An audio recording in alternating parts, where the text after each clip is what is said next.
എല്ലായിടും കൊടുത്തോ? ആ ലെസ്ലി സാഹിബിന്റെ വീട്ടിലെ ചെമ്പുകലം ചളങ്ങിയ പോലത്തെ മോന്തയായിട്ടൊരു മതാമത്തള്ള പൂ കൊടുത്ത പറയാതെ ഞാനൊന്ന് ഗുഡ് മോർണിംഗ് പറഞ്ഞു പോയി. എന്റെ അമ്മോ, അതിനാ സാധനം മോന്തയും കയറ്റിവെച്ച ഒരു നിപ്പ്. എനിക്കാണെങ്കിൽ ദേഷ്യം വന്നിട്ട് ഞാൻ മലയാളത്തിൽ കുറെ ചീത്തയങ്ങ് പറഞ്ഞു. അതിന് വട്ട ആണോ?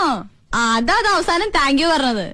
പിന്നെ ചേച്ചി, വഴിയിൽ ഞാൻ ദീപുവിനെ കണ്ടു, പൂവും കൊടുത്തു. എന്നിട്ട് ഞാൻ പറഞ്ഞു ചേച്ചിയുടെ പിണക്കം ഞാൻ മാറ്റും, അവരോട് ഇങ്ങോട്ട് തന്നെ താമസിക്കാൻ വരണം എന്നൊക്കെ. നീ എന്തിനാ അങ്ങനെ പറയാൻ പോയത്? ചേച്ചിയുടെ ഭാഗത്തൂല്ലേ തെറ്റ്? എന്തിനാന്ന് അത്രയും ചൂടായത്?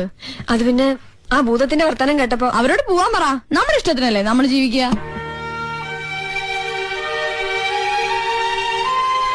കൂട്ടത്തിൽ ആ കുഞ്ഞുഞ്ഞു മാത്രമല്ല ഒരു ബോറൻ. വേണമെങ്കിൽ അയാളെ വേണ്ടെന്ന് പറയാം, ബാക്കി രണ്ടുപേരോട് താമസിപ്പിക്കാം അല്ലേ?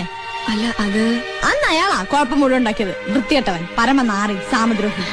അത് പിന്നെ അയാൾ വെറുതെ തമാശക്ക്